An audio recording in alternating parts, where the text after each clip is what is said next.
Okay. So for part 2, supposedly this is LGBT, pero I summarize it into one, which is homosexuality, since that's the common factor sa lahat po nung nandoon sa may letters na yun. LGBTQIA+++. Okay? So, that's the common factor in them.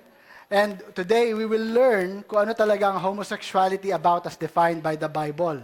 Because meron ng confusion ngayon eh. Di ba? Yung pinag-usapan natin kanina, yung sa may feminism, what is a woman, what is a man. Ngayon, pag-usapan naman natin yung issues na bakit kaya ang daming mga bakla ngayon, ano? Sabi nga nila, hindi naman daw sila nagre-reproduce, pero dumadami sila. No? Bakit kaya ganun? Hindi naman possible yun, pero dumadami sila. No? Magic. Okay. So disclaimer lang po, I really cannot discuss everything sa very short span of time. So I summarized a few arguments here greatly, and I will just focus on one, which is one of the modern attacks against the integrity of scriptures. Okay? And when I say homosexual, I'm referring to an all-encompassing term to describe male and female who engages or desires sexual relations with members of the same sex. So inclusive dito ng lesbians, bisexuals, queer, pansexuals, and other labels with the homosexual inclination. So huwag niyo pong isipin na parang pag sinabing homosexual, lalaki lang, ha? It applies, the logic applies to all people. So, before I begin, I want to ask a question.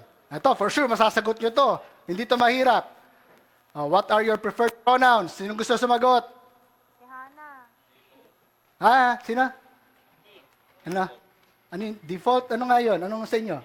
He and him. Sino pa? Sa mga... They, them. Sa'yo? Wawa. Okay. Who else? She, her. She, her. Meron pa? Meron pa bang iba? Yung iba, may Caesar. Di ba? Ako, ang preferred pronouns ko, yung preferred pronouns ko, tawagin niyo ako dun, ha? Okay, helicopter.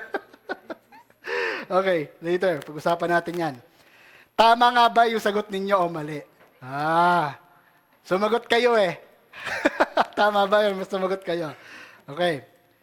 So let's go back sa discussion natin ng marriage and sex, since this is sexual identity. Talagang hindi tayo lalabas doon sa context ng marriage and sex. Okay? Matthew 19. Jesus answered, have you not read that He who created them from the beginning made them male and female? Ano yung genders na ginawa ni God? Okay. Ano yung sex na ginawa ni God? Akala ko ba magkaiba yon sa modern definition? Sa modern definition kasi ganito, iba daw ang sex sa gender. Ang sex daw is biological. Kung ano yung na-assign sa'yo at birth, that's your sex. And then ang gender is whatever you want to assign yourself to. Gusto mong maging queer, you can be queer. Gusto mong maging woman, you can be a woman. Gusto mong maging man, pwede ka maging man. Gusto mong maging lumot, helicopter, pwede. Okay? Actually, may mga ganon, nag-identify as an animal. So God, Jesus, God from the beginning made them male and female and said, therefore, a man shall leave his father and his mother and hold fast to his wife. So that's the very definition of marriage. Sabi nga natin kanina, di ba? Between kanino ang marriage? Between a and a woman. So man and woman lang ang pwedeng mag-marry. Yun lang ang valid na marriage. Apart from that, walang valid na marriage. Because ang marriage is an institution designed and created by God. Walang ibang gumawa ng marriage kundi si God. Si God lang din ang makakapag-define of what marriage is. Okay? So according sa definition ni God, ang marriage daw is between a man and a woman. Hindi a man and a man. Hindi a woman and a woman.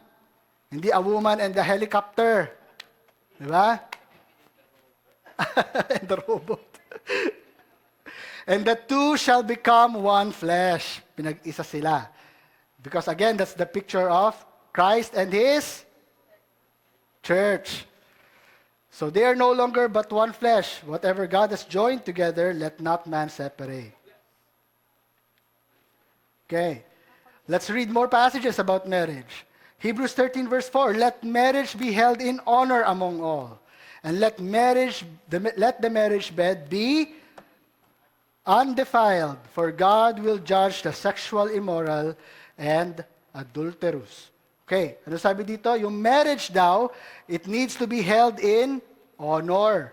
Gagalangin ang marriage. Ire-respect ang marriage according to sa design na ginusto ni God for it. And ano yung gusto ni God for marriage? That the marriage bed will be undefiled. It will be kept pure, uncontaminated by any evil or any wrongdoing. Okay?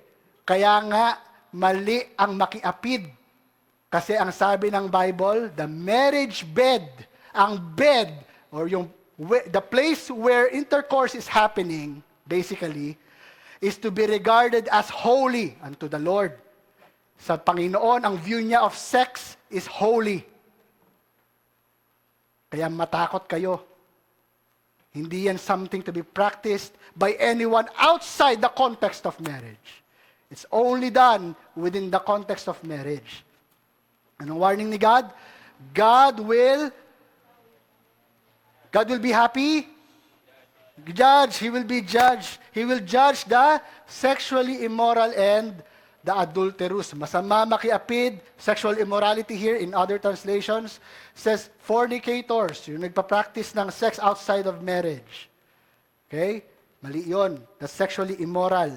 Actually, within the law ng Exodus 20 verse 14, it's an all-encompassing term. Yung adultery dyan is an all-encompassing term to mean adulteration of marriage. Thou shalt not commit any adulteration of marriage. So yung marriage privileges, like sex, it's meant and reserved only for married couples. Hindi siya para sa kung sino-sino lang. Hindi porque gusto nyo. Naintindihan? Okay? Thou shalt not commit adultery. Hindi lang ito yung basta mga liwa ako. Hindi lang ganun. Lahat ng sexual immoralities, kabilang doon. Even homosexuality. Okay? Yan yung law na nagpo-prohibit against homosexuality. So marriage is designed by God to be the means for His dominion and glory.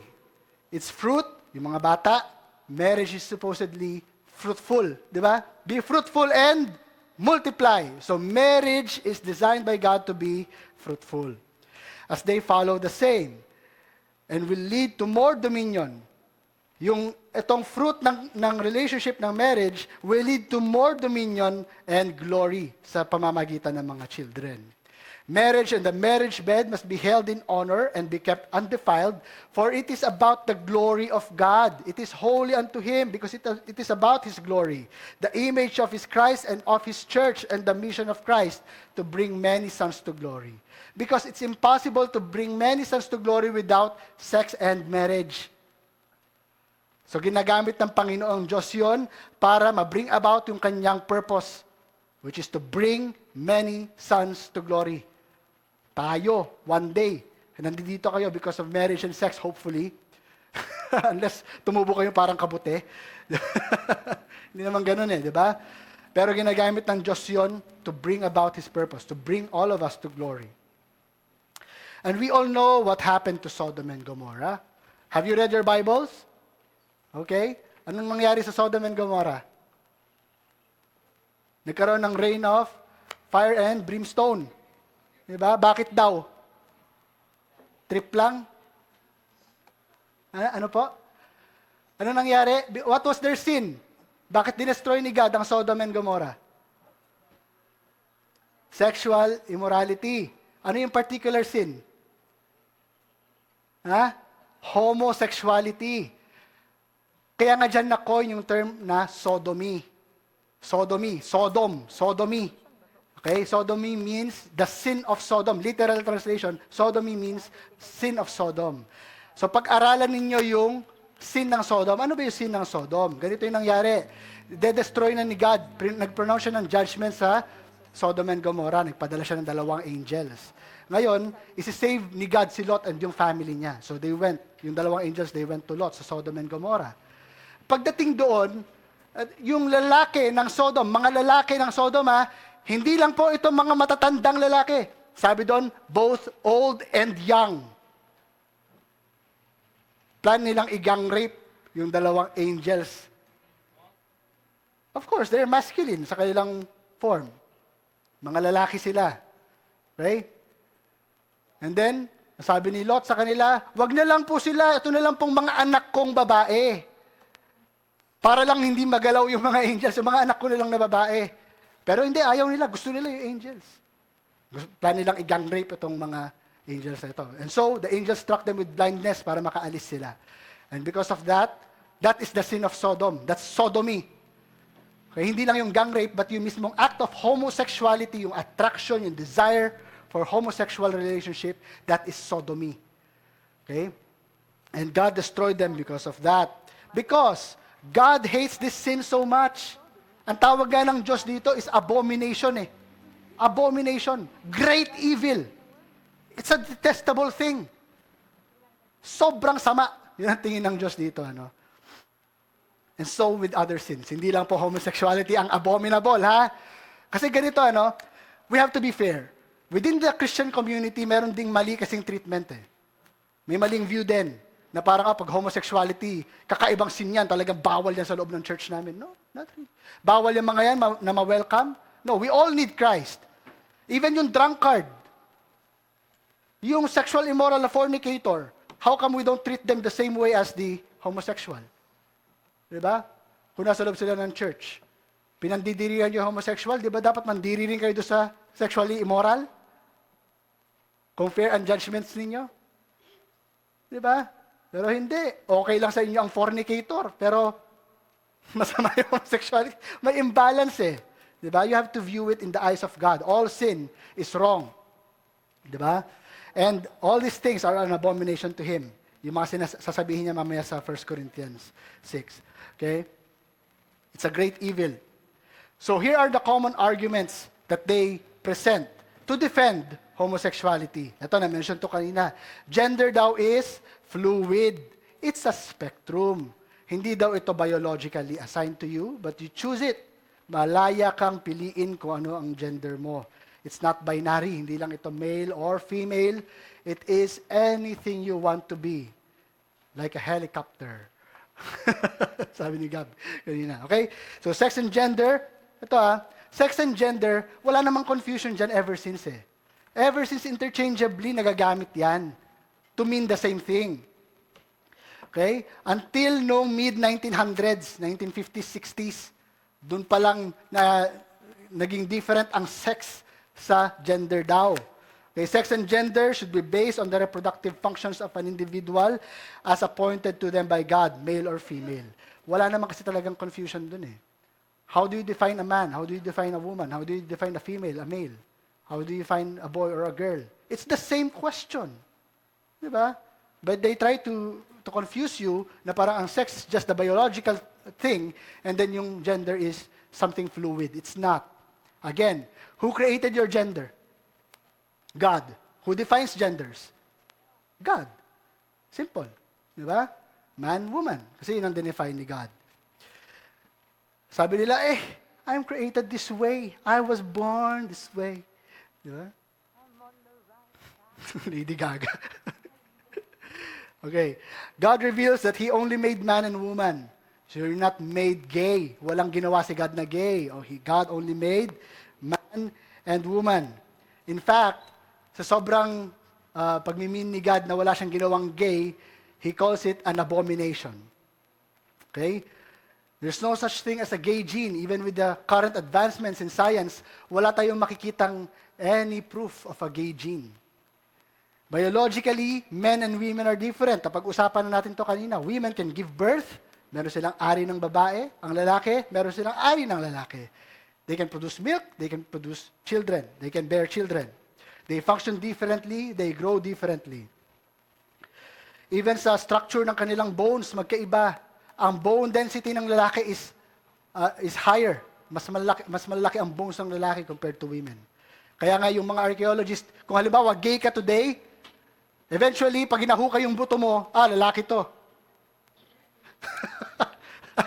Sabihin natin, yung mga archaeologists din, mga homophobe.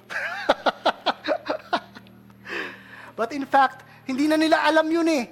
Magbabase na lang sila doon sa buto nyo eh. Di ba? Love is love. Oh, wow, love is love. Yes. Love is love? Ha?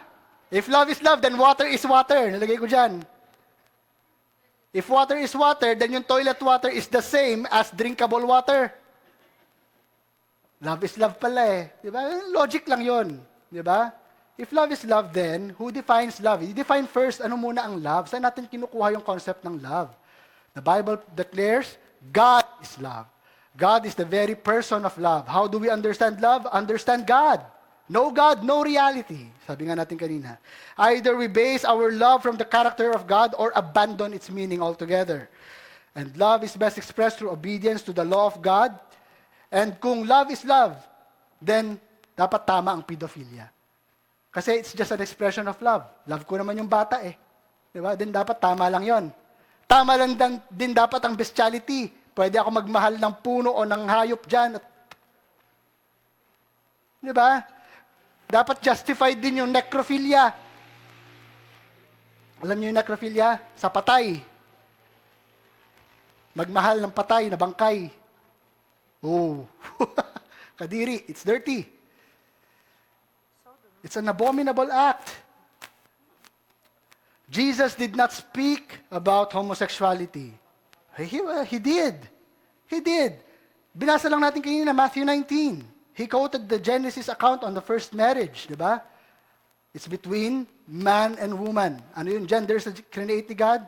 Male and female. So, di ba? The apostles' teachings also signify that Jesus taught against homosexuality. The fact that they're mentioning that homosexuality is sin. It means Jesus also taught that homosexuality is sin. It's because they are discipled by Jesus. Homosexual marriage is a human right, sabi nila. Karapatan daw yan ng kung sino man. Since I identify as a homosexual, may karapatan akong magmahal ng kahit sinong gusto ko at magpakasal. It's a right for me. Who said it is a right to marry anyone you want according sa categories you want? Who defines marriage again? God defines marriage. Who created marriage? God created marriage. Who gave you the right to marry? God gave you the right to marry. Si God ang nagde-delegate ng rights to His creation. It is His creation, it is His world, it is His terms na dapat masunod. Marriage in the Bible has always been between man and a woman. So hindi lang siya basta may kine-claim kang right ko ito, automatic right mo na yan. Hindi ganun yun. Ha? Hindi ko pwedeng i-claim, halimbawa, dito tayo sa farm, akin tong poste na to, ha? Wala akong right to do that because it's not mine. It's not mine to decide whether that is mine or not. Di ba? Kasi ibang may-ari niyan eh. Ibang owner, ibang definer niyan. Okay? If homosexuality is such a big deal, how come it is not in the Ten Commandments? We already mentioned kanina. It is. Sa commandment number 7, it's a prohibition against adultery. What is adultery? An adulteration of marriage or a defilement of the marriage bed. Like how adultery is a distortion of marriage and a defilement of the marriage bed, homosexuality, fornication, bestiality, pedophilia, and other sexual sins also distort marriage and defile the marriage bed by assuming and enjoying the benefits of marriage outside the terms of God, which is marriage with the opposite sex. Ito, I feel, therefore I am. I feel kasi talaga na babae ako inside. Nagkamali si God. Ginawa, mukha lang ako lalaki pero inside, I'm a girl. Well, don't believe your heart. Jeremiah 17 verse 9 to 10 says, the heart is deceitful above all things, and desperately sick. Only God who searches the hearts of man can understand it. And when God searched the hearts of man, anong nakita niya? Sin is constantly in the hearts of man. So don't believe your heart. Your heart is foolish. Okay? Believe the word of God. No God, no reality. No harm done. Ito, very common ko naririnig. Kasi wala naman kaming inaapakang tao. Nagmamahalan lang naman kami. Totoo ba? Totoo ba? Nagmamahalan lang, sila lang naman kasi talaga yung nasa relationship. Wala naman tayong kinalaman dun, di ba? Pero nagmamahalan lang naman daw sila. So why not give them the liberty to just love each other? Diba? Ba't kasi tayo pakialamero? Diba? Parang ganun yung sinasabi nila. The problem there is they don't know how to define sin. They have a problem with the definition of sin. Sin is not just, sin is just not the offense against somebody or a person. Hindi lang siya sa tao. Primarily, we are sinning against God. Sin is first and foremost kay God, against God. Okay? So sa kanila, wala naman kaming ginagawang mali sa kapwa namin, pero they forgot. They're doing something wrong in the sight of God. Okay? Sin is still sin. Kahit pa kay God mo lang siya ginagawa or it is hidden, whether it is hidden or whether it is revealed. It's foremost about disobedience to God's law, order, design, and purpose. Harm is done how? Hindi naman totoo na wala talagang harm na nadadone. Harm is done how? Well, you're not free to oppose them. They emotionally sabotage you kapag sinasabi mo na mali yan, hindi yan biblical, anti-God yan, against yan sa law ni God.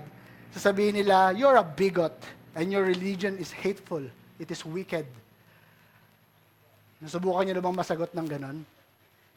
One of the gay person na I once had a dialogue with, sabi niya sa akin, you are the worst Christian I know. Are you ready to take blows like that? If you are for the Lord, magiging matapang kayo. You know why?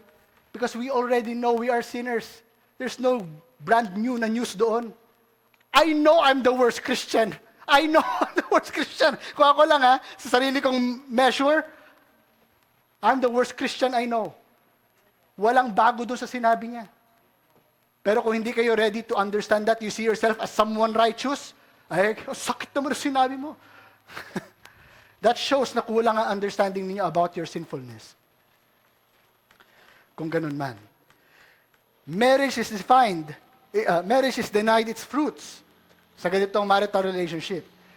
Because they don't affirm yung children na ang marriage is about bearing children and having the responsibility over them. Children are encouraged or indoctrinated toward homosexual norms. Drag Queen Story Hour, familiar ba kayo dito? Sa US kasi they do this.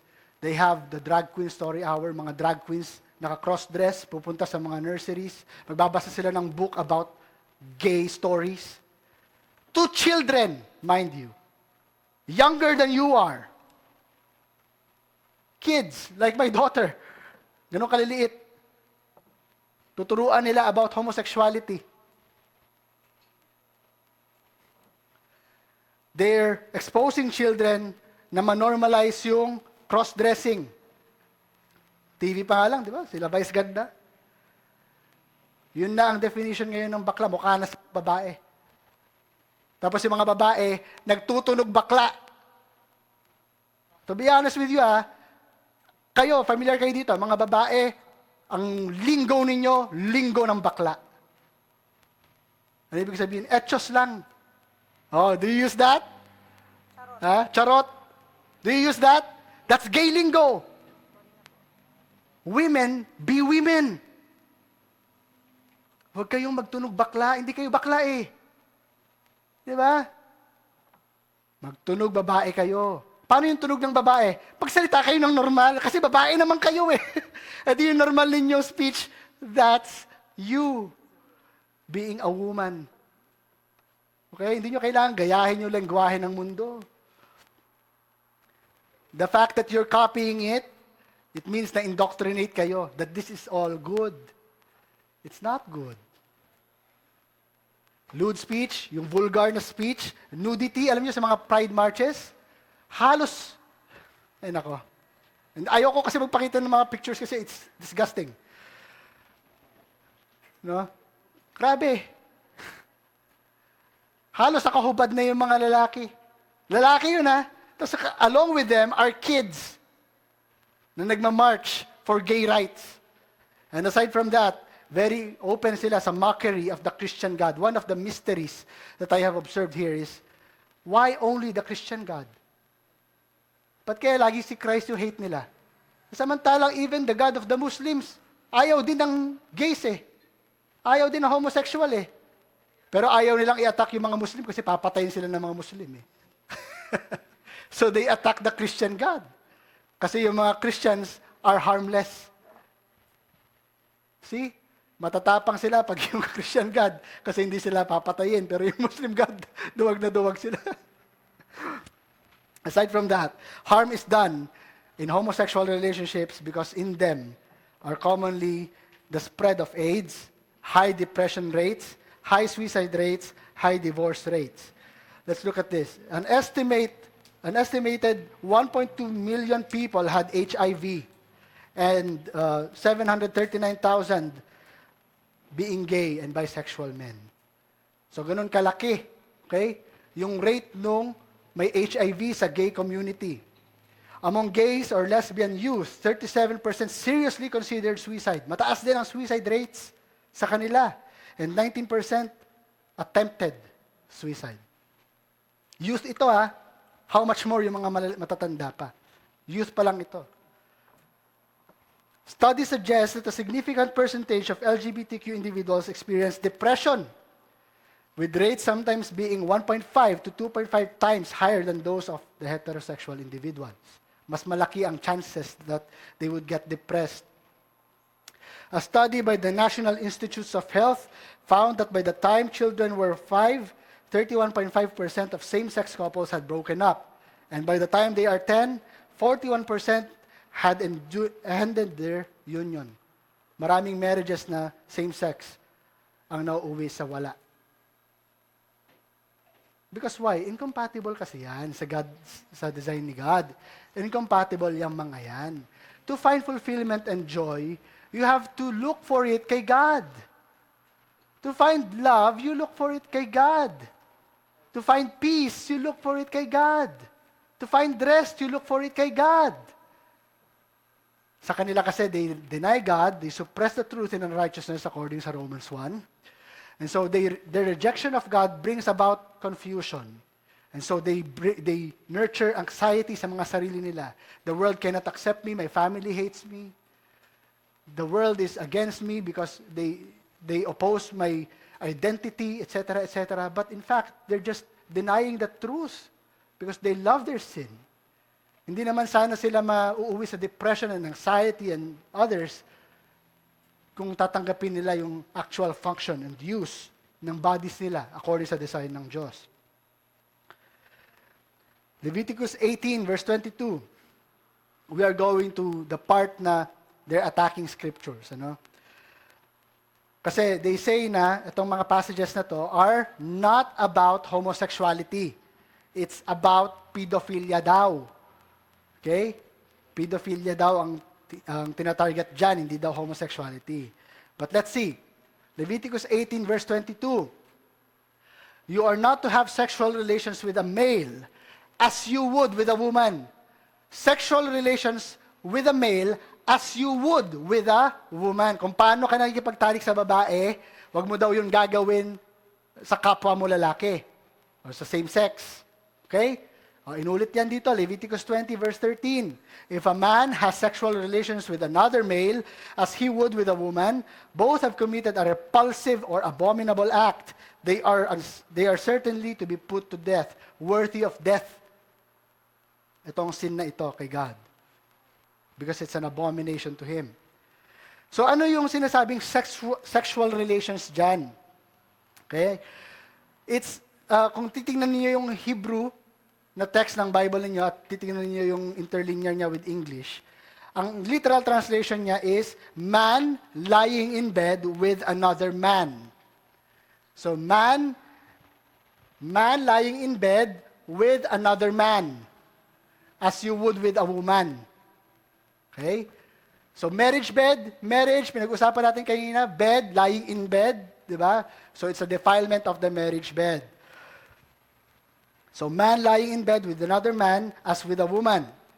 And then they say, oh look, si Paul, he's quoting from the Levitical passages by including homosexuality here, saying homosexuals daw will not inherit the kingdom of God. But he was quoting daw from Leviticus. 1 Timothy, na-mention na naman doon, na ang law is good if it is used lawfully, and the law is not laid down for the just, but for the sinners, the lawless, the disobedient, including doon yung mga homosexuals. So the law is against the practice of such. Okay? So yun yung sabi ni Paul. Now, totoo ba na mali yung interpretation ng Leviticus na it's not about homosexuality but rather pedophilia? Because they say, yung man daw doon is, the claim was, yung zakar, yung blue kanina na tinitignan natin, yan, yung male dyan, yung zakar daw doon is a young man, a young boy. Hindi daw siya mature man. It's a young boy. So ang against daw si God, ang abominable daw kay God is yung man having sexual relations with a young man or a young boy. That's what they say. That's why it's about pedophilia daw, not homosexuality. But if Moses intended for it to be a condemnation of pedophilia, he could have just used Yeled or Ben or Nar to mean the actual thing. Young boy, son, or young man. Yun yung mga Hebrew terms sana na ginamit na lang doon, if that's the intention. Pero the intention was, man yung ginamit. Man, which is normally when used, refers to mature man. Okay?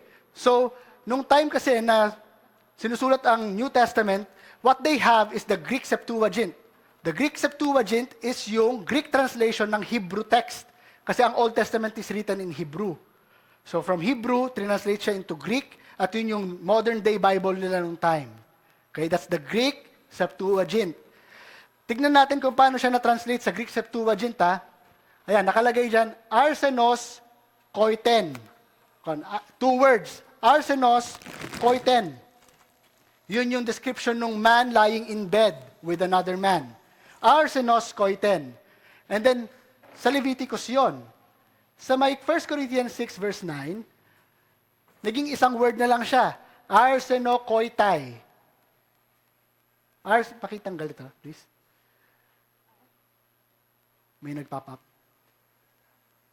Arsenokoitai. Yung ginamit ni Paul. Those two, kahit pa magkaibang word yung arsenos and koiten, tapos dito naging one word lang siya, it means the same thing. Okay, sabi dyan sa, okay na? Yeah. Sabi dyan, Leviticus says that if someone beds an arsenos is the equivalent of zakar or a man. Man ang ibig sabihin ng arsenos. Man, like they koiten, bed with a woman. Koiten. So when the man beds with a woman or the man has sexual relations with a woman, they should be, man having sexual relations with another man as with a woman, they should be put to death. Per Paul, arsenokoites or zakar bedders will not inherit the kingdom of God. It's the same thing. Okay? Arsenokoiten and arsenokoitai, yung isa. So each time the zakar and koiten are used together in the Bible, they mean for mature men having sexual intercourse with another man as with a woman. Yun ang lagi niyang meaning. So mali po yung claim na yun, ha? Mali yung claim na yun. So Romans 1:21-28, for although they knew God, they did not honor Him as God or give thanks to Him, but they became futile in their thinking, and their foolish hearts were darkened. Claiming to be wise, they became fools, and exchanged the glory of the immortal God for images resembling mortal man and birds and animals and creeping things. Therefore God gave them up ito yung judgment ni God sa kanila. God gave them up in the lusts of their hearts to impurity, to the dishonoring of their bodies among themselves. So, dinishonor nila yung mga sarili nila. Because they exchanged the truth about God for a lie and worshipped and served the creature rather than the Creator, who is blessed forever. They denied God and worshiped the creature, meaning yung creature, yung tayo mismo, kung ano yung define natin as our own gods. For this reason, God gave them up to dishonorable passions. Ito yung judgment ni God. Pinabayaan na sila ni God. O yan, gusto nyo yan, diyan kayo. Basically, it's like that. For their women, women exchange natural relations for those who are contrary to nature. Yung mga babae daw, iba na rin ang kanilang inclination. Hindi na towards the men. Hindi na towards the natural use of the men. It's now towards their kapwa lalaki. And the men likewise gave up natural relations with women and were consumed with passion for one another, men committing shameless acts with men and receiving in themselves the due penalty of their error. Kaya nga yung AIDS, yung mga yan, na judgment sa kanila, depression, part yan of the effects of disobeying God and going against the order na sinet ni God. It's God giving them over to their foolish deeds. And since they did not see fit to acknowledge God, God gave them up to a debased mind, a foolish mind, a dumb mind, to do what ought not to be done. So kitang-kita natin sa Romans 1, na si God mismo, ginusto niya yan, dyan kayo. Okay? That's the judgment of God for foolishness. Kung ayaw nyo makinig sa Diyos, kakainin kayo ng sarili nyong foolishness. Again, stupidity never works in the long run. So you keep insisting what you want, apart from the knowledge of God, you will find out soon enough the judgments of God for the sins you commit. So, balikan natin yung question natin kanina. What are your preferred pronouns? The correct answer there is wala. Kasi hindi kayo ang nag-a-assign ng pronoun nyo. Sino? Si God ang nag-a-assign ng pronoun nyo. Diba? So, hindi nyo kailangan mamili ng preference nyo ng pronoun. Automatic yun, granted sa inyo, according sa design ni God. Okay? So, I would end in this, to bring your hope in Christ and to find it in Him alone. Whoever walks with the wise becomes wise, but the companion of fools will suffer harm. Feed your mind with the worldly ideologies, you will end up being worldly. Okay? So if you want to learn the wisdom from God, read your Bibles, attend church. Be discipled by your fellow churchmates or sino man yung may dunong sa inyo. No? Seek God while He can be found. Because by the time na pinakawalan kayo ng Diyos sa inyong sariling foolishness, you're doomed. You are doomed. So walk with the wise, walk with Christ, and don't suffer the harm of your consequences in foolishness. 2 Corinthians 5:17 and 21, therefore, if anyone is in Christ, he is a new creation. The old has passed away, behold, the new has come. For our sake, He made Him to be sin, who knew no sin, so that in Him we might become the righteousness of God. There is a newness of life kay Christ. Kung meron man sa inyo yung nakaka-experience ng ganitong temptations, you are welcome kay Christ. Find your hope in Him. He will make things new. Even itong mga struggles ninyo, the Lord is able to change your heart and purify it. To be honest with you, my wife is a previous homosexual. Okay? But God has saved her. She's now my wife. So I know for certain that there is newness in life kay Christ because my wife knew Christ. That's the only hope that she had. 1 Corinthians 6, 9-11. Kanina nabasa natin to, di ba? Partly. Sabi doon, homosexuals, thieves, greedy, drunkards, etc., idolaters, they will not inherit the kingdom of God. But here's the thing, verse 11. And such were some of you. Sino ba sa atin ang hindi sinners? None. Such were some of you. But you were washed. You were sanctified. You were justified in the name of the Lord Jesus Christ and by the Spirit of God. May new identity tayo kay Christ. If you submit your life to Him, if you follow Him and rest your foolish case kay Lord, He will grant you wisdom. He will renew your mind. He will transform you. He will wash you with His word. He will perfect you. He will glorify you. And He will justify you in the name of the Lord Jesus Christ. Thank you.